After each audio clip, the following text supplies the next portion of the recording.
Carlton Ching, gubernatorial nominee, as chairperson of the Board of Land and Natural Resources. Senator Green.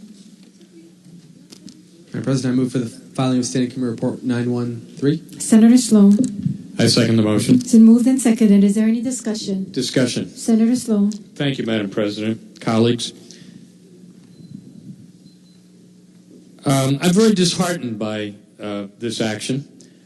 I was hoping, since we had a full standing room only gallery, that the public would get the benefit of listening to our arguments, pro and con, on this governor's nomination. That has now been taken away. You know, we have several bills before this session of the legislature that have to do with bullying. I think what's transpired during the past week has been a good example of bullying and political pragmatism.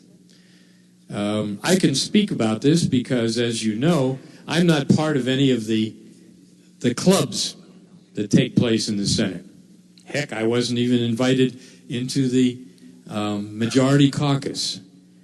But I think that we're basing our decisions on politics and our electability rather than on what's right or what's wrong and what we should do.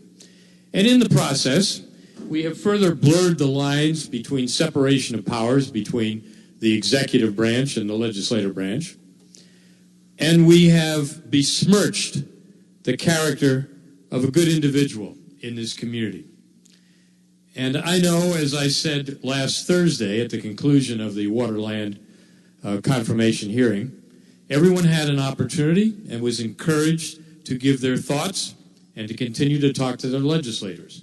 And I received an awful lot of communications myself. And I tried to talk to everyone that I could, and I did talk to a lot of people, except for those people that called in with anonymous threats, rudeness, and foul language, who neglected to leave their names. Now, I don't ascribe them to any group or any support or opposition. But I'm afraid that in this community, we are having less open discussion. And while we talk about transparency, we have less transparency. I think that the public should demand more of us, not just on these controversial nominations. And by the way, for some people that thought this was the most controversial nominee, he was not. We've had very serious controversies before, but we always managed to discuss them openly. And I'm sorry that we didn't do that on this occasion. So the report will be filed. The governor has withdrawn. And we lose an opportunity, as the governor had said, to get a fresh pair of eyes. There are problems with this department. And those people that did not like the nominee should look and focus their attention on some of the things that this department has done and has not done. And believe me, it has nothing to do with taking away usual and customary practices or things that are important to the host culture or historic preservation.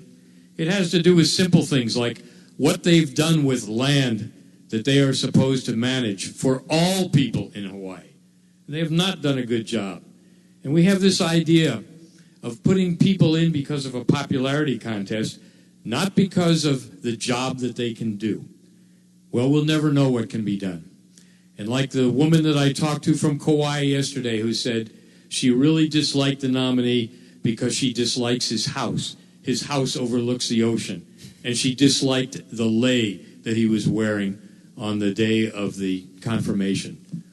Too few people go that extra mile to find out about either the nominee or about the issues.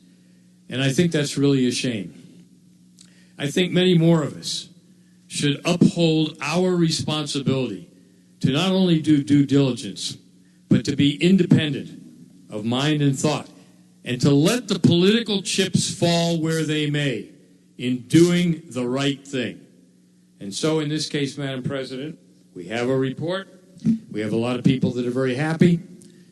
And we escaped the idea of going on record and making statements and having a vote.